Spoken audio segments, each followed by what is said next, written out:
We saw that sine and cosine functions have period of 2 pi. How about secant and cosecant? Are they periodic? If so, what are their periods? Take a moment to think about that to yourself. It turns out the functions secant and cosecant are periodic and have periods 2 pi. This means that secant of theta plus 2 pi is equal to secant of theta, and cosecant of theta plus 2 pi is equal to cosecant of theta. Let's go ahead and fill out this table using your calculator and round up to 1 decimal place. Some of these we don't really need a calculator, so I'm going to go through those quickly that we should know off of the unit circle. So sine of 0 is 0. I know that sine of pi over 2 is 1. At pi, sine is 0. At 3 pi over 2, it's -1. And at 2 pi, it's 0 again. Now, sine of pi over 6 is equal to 1/2, and sine of pi over 3 ends up equaling the square root of 3 over 2. But if you enter that into your calculator and then you round up to 1 decimal place, that ends up being 0.9. Sine of 2 pi over 3 is also the square root of 3 over 2, which we'll write as 0.9. This is 1/2. This is -1/2, -0.9, -0.9, and -1/2. Now, luckily, we want to take the cosecant of all of these angles, and they're just going to end up being the reciprocal of the values in the row above them. Unfortunately, we're going to run into some issues because we cannot take the reciprocal of 0, because 0 we could think of as 0 over 1, and if we take the reciprocal of that, that becomes 1 over 0. So anywhere sine is equal to 0, cosecant is undefined. So I'm going to write UND for undefined.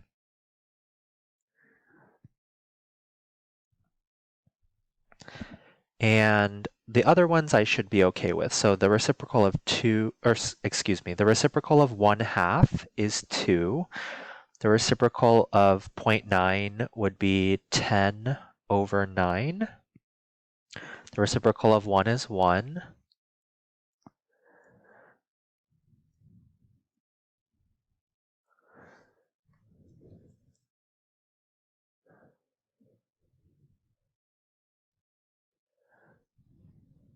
Okay, so I've gone ahead and filled out the rest of this table. Let's see if we can graph this on the xy plane.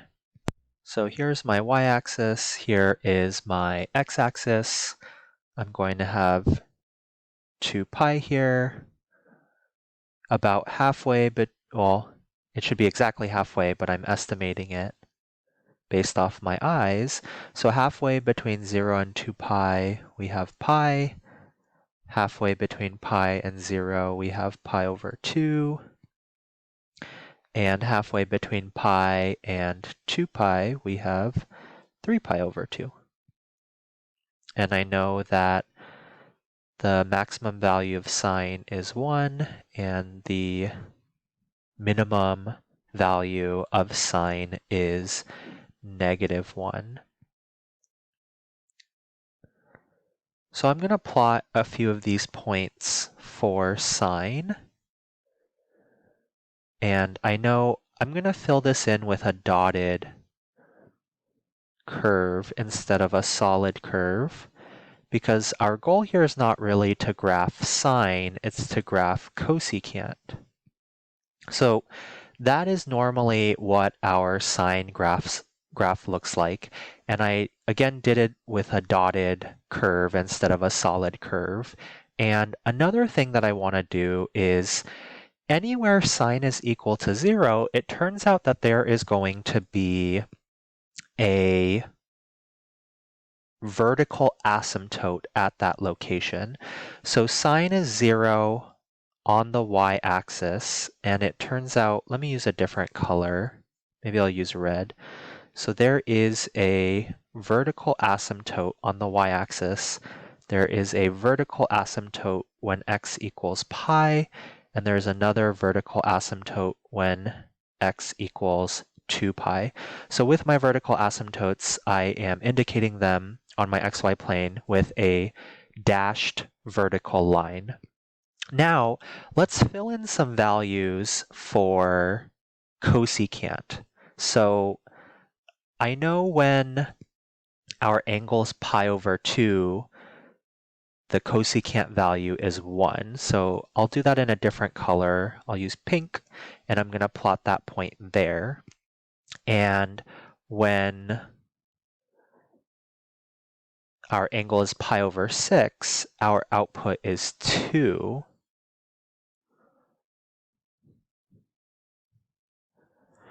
So pi over 6 is equal to 30 degrees, so that's going to be approximately right there. So I'm going to go ahead and plot that point, and what else can we fill in?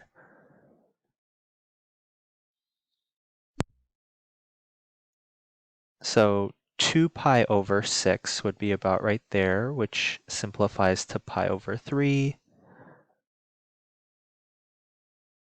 This could be 4 pi over 6 or 2 pi over 3, and then this would be 5 pi over 6. And we have here at 5 pi over 6, our output is positive 2, so let's go ahead and plot that.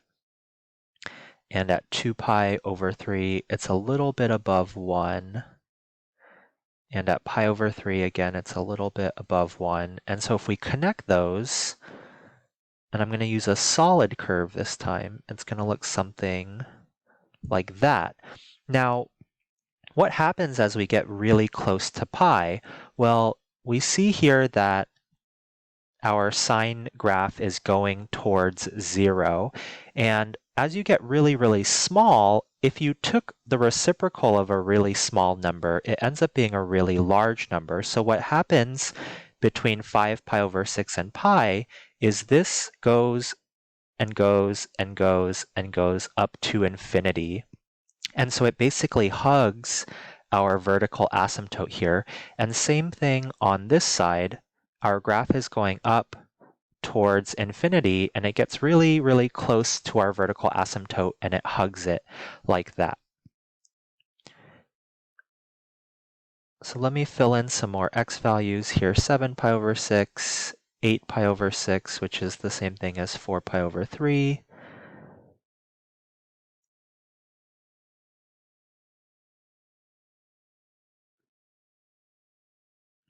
So the next one would be 9 pi over 6, then 10 pi over 6, which is the same thing as 5 pi over 3, and then 11 pi over 6.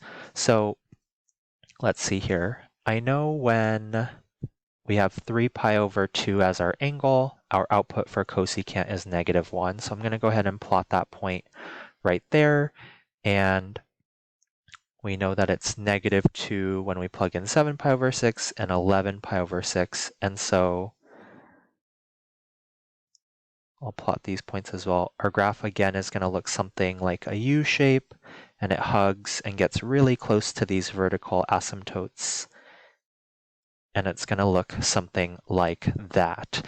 And remember that our period for cosecant is 2 pi. So if we go outside of 2 pi, then, and this is kind of squished together, but it's going to look something like that, and it's going to repeat.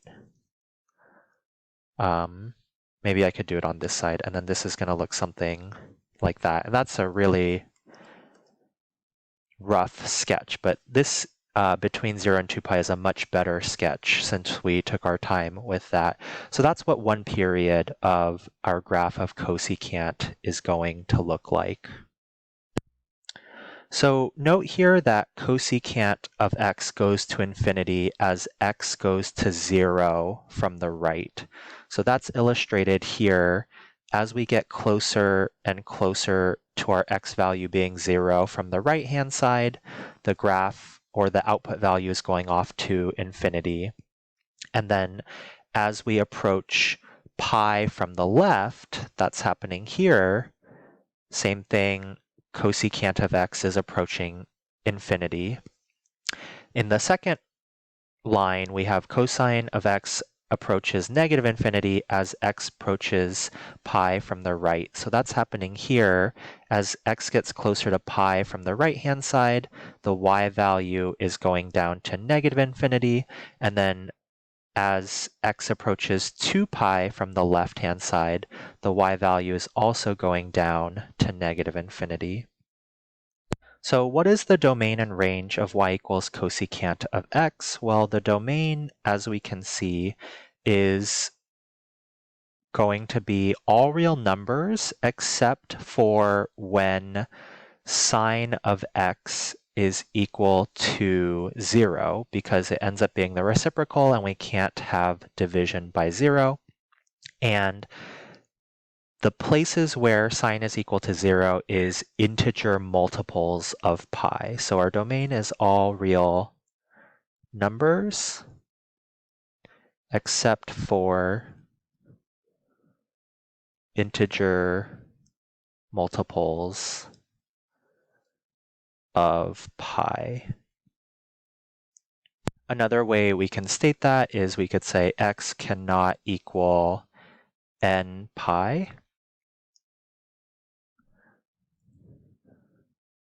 where n is or exists in the set of integers. So this symbol here means exists in, and this weird looking z thing is the set of integers. And if you don't remember what an integer is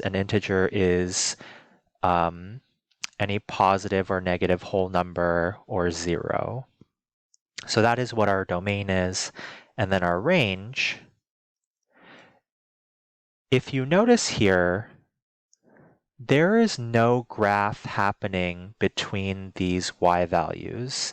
So here's positive 1 and here's negative 1, and there's no graph happening between those. So if we were to observe the range from the graph, it is negative infinity to negative 1, although we do include negative 1, so we want to bracket on negative 1, union bracket positive 1, comma, infinity. And that describes our domain and range for cosecant.